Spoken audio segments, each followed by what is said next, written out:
নিয়মে কিভাবে বালিশের কভার বানাতে হয় এটা বিছানার চাদর থেকে বের করে দেখা যায় যে বালিশের কভার বানাতে গেলে আমাদের অনেক ভুল হয়। বালিশ থেকে বালিশের মাপ দিয়ে আপনারা কভার বানাতে পারবেন।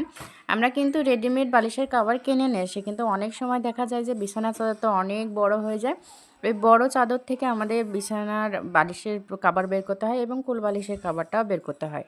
অনেকেই কিন্তু কাপড়টা এলোমেলো করে ফেলে দিয়ে কোল বালিশে জোড়া লাগায় না হয় বালিশে জোড়া লাগায়, তখন কিন্তু ভালো লাগে না। আর ফ্রেশ যখন হয় তখন কিন্তু বিছানাটাও সুন্দর লাগে, বালিশের কভারটাও সুন্দর লাগে। তার জন্য আজকে যারা এই ভিডিওটা দেখবেন তারা কিন্তু অবশ্যই মনোযোগ দিয়ে দেখবেন, যারা নতুন তারাও কিন্তু পারবেন। শুধু সিম্পল এই যে আমি এখানে বিছানা চাদরটা নিয়ে নিয়েছি। আপনি বিছানা একদম সম্পূর্ণ টোটালি মাপ দিয়ে নেবেন। মাপ দিয়ে নিয়ে যতটুকু আপনার বিছানা লাগবে আপনি ততটুকুই আপনি কেটে রাখবেন, তার বেশিও রাখবেন না, তার কমও রাখবেন না।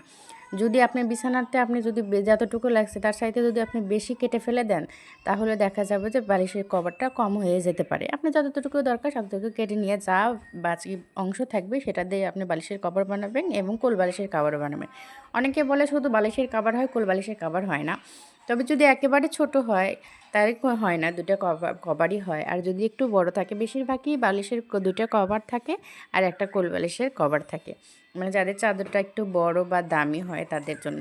আমি এখানে বিছানায় যতটুকু লাগছে ততটুকু চাদরটা কেটে রেখে দিয়ে যতটুকু বাদ বাকি রেখে দিয়েছি, সেখান থেকে আমি মূল যে বালিশের কভারটা সেটা ফেলে যতটুকু মাপ ততটুকুই নিয়ে নিচ্ছি। যারা বালিশের কভারটা একদম মূল মাপটা বোঝেন না তাদেরকে বলতেছি যে পিছন পাটের যেটুকু থাকে ওইটাই শুধু মাপ। আমার এটা 21 ইঞ্চি লম্বা হয়েছে এবং চওড়ার দিকে আমার 19 ইঞ্চি হয়েছে। যা আমি আগে পিছন পাটটা মানে মূল পাটটা বের করে নেব, তার জন্য কিন্তু 2 ইঞ্চি বেশি রাখবো। প্রত্যেকটি মাপেরই কিন্তু 1 থেকে 2 ইঞ্চি বেশি রাখা হয় প্রত্যেকটা কাপড়েরই। আপনি যদি জামা সেলাই করেন, পায়জামা সেলাই করেন, যে কোনো সব জিনিসেরই 1 থেকে 2 ইঞ্চি বেশি রাখবে। তবে বালিশের কভারে আপনি হাফ ইঞ্চি থেকে 1.5 ইঞ্চি বেশি রাখতে পারেন, যেহেতু এখানে কাপড় একটু বেশি থাকে না, কম থাকে।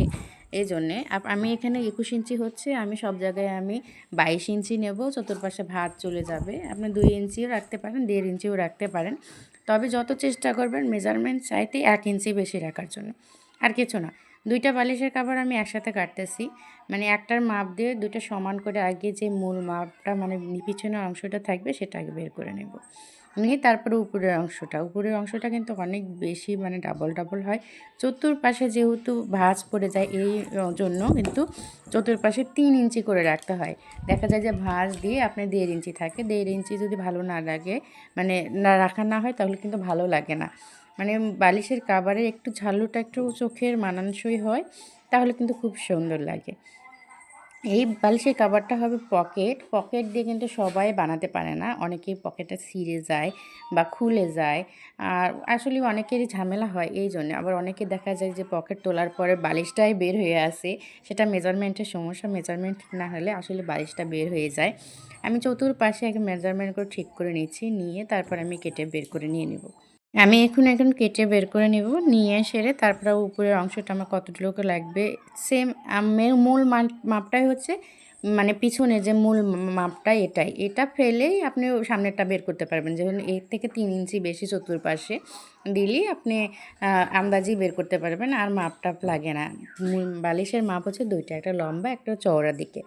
2টা মাপ যদি ঠিক রাখতে পারেন তাহলে বালিশের কভার এমনি আপনি হয়ে যায়। সবার কাছে অনুরোধ, আমার চ্যানেলে যারা নতুন তারা অবশ্যই আমার চ্যানেলটি সাবস্ক্রাইব করে রাখবেন, লাইক করবেন, কমেন্ট করবেন এবং শেয়ার করবেন। আর যারা কোনো কিছু না বুঝতে পারলে বা কোনো ভিডিও দেখতে চান, সহজ নিয়ম ভিডিও দেখতে চান, অবশ্যই কিন্তু আমাকে কমেন্ট করে জানাবেন যে আপু আমি এই জিনিসটা পারতেছি না বা বুঝতেছি না।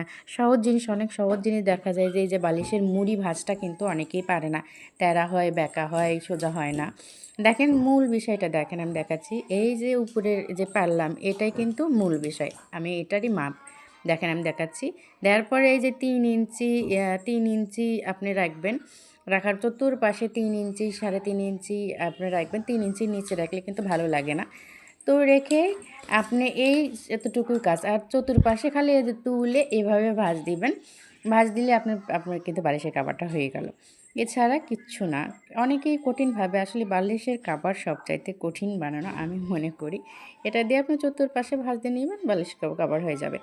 আর অনেকেই কিন্তু এই যে পকেটের সামনের যে মুখ সেলাইটা, এটা দেখেন সামনের পাটটা কিন্তু খোলা রেখে পিছনের পাটটা কিন্তু ভাঁজ হয়ে গেল, আর উপরের যে পাটটা এটা কিন্তু থেকেই যাবে।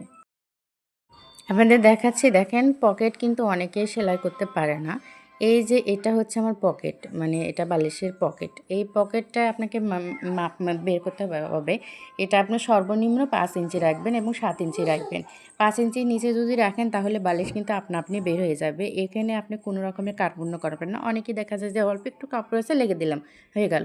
এখানে যারা কার্পণ্য করে তাদের এই বালিশের কাভারে বালিশটা বের হয়ে আসে, একদম বিশ্রী লাগে। আর এই মাপটা ঠিক চওড়ার দিকে কিন্তু যে মূল বডির অংশ সেটা থাকে। আর আপনার 7 ইঞ্চি, সর্বোচ্চ 7 ইঞ্চি রাখলে সবচাইতে বেশি ভালো হয়। আমি এখানে 7 ইঞ্চি রাখছি, দিয়ে কেটে নিয়েছি। মোটামুটি এর মধ্যে থেকে আমার 2টা বালিশের কভার, একটা কোল বালিশের কভার বের হয়ে গেল। যারা এখনও পর্যন্ত বোঝেন নাই তাদেরকে জন্য খুব সহজভাবে বুঝিয়ে দিচ্ছি। এইটা হচ্ছে বালিশের 2টা পার্ট, মানে এই যে নিচের পাশটা শুধুমাত্র এই যে পকেট, যেই পকেট দিয়ে আমি একটা শুধু টানা ভাঁজ দিয়ে নিয়েছি, একটা বোঝার চেষ্টা করেন। মানে উপরে যে পাটটা, সেই পাটটা দিয়ে আমি পকেটটা একটানা ভাঁজ করে নিয়েছি। এটা হচ্ছে প্রথম সেলাই। তার উপরে সোজা বরাবর রেখে দেবো পিছনের পাট, মানে মেজারমেন্টটা যেটা দিয়ে চতুর্পাশে আমি উল্টে ভাঁজ দিয়ে চতুর্পাশে সেলাই করে নিলে এই প্রান্ত থেকে এই প্রান্ত নিয়ে দিলে হয়ে গেল বালিশের কাভার। এর চাইতে সহজ আর কী হতে পারে বলেন? যারা এখনও বোঝেন নাই তাদের হয়তো বুঝতে সমস্যা। আপনারা বাসায় চেষ্টা করবেন, পারবেন অবশ্যই। তো আজকের ভিডিওটা এ পর্যন্তই। যারা এখন পর্যন্ত বোঝেন নাই তারা কমেন্ট করবেন, আর বাসায় বারবার করে চেষ্টা করবেন। তাহলে রিকোয়েস্ট, অবশ্যই কিন্তু আমার চ্যানেলটা সাবস্ক্রাইব করে দিবেন, লাইক করবেন, কমেন্টস করবেন এবং শেয়ার করবেন, নোটিফিকেশন অন করে রাখবেন পরবর্তী ভিডিও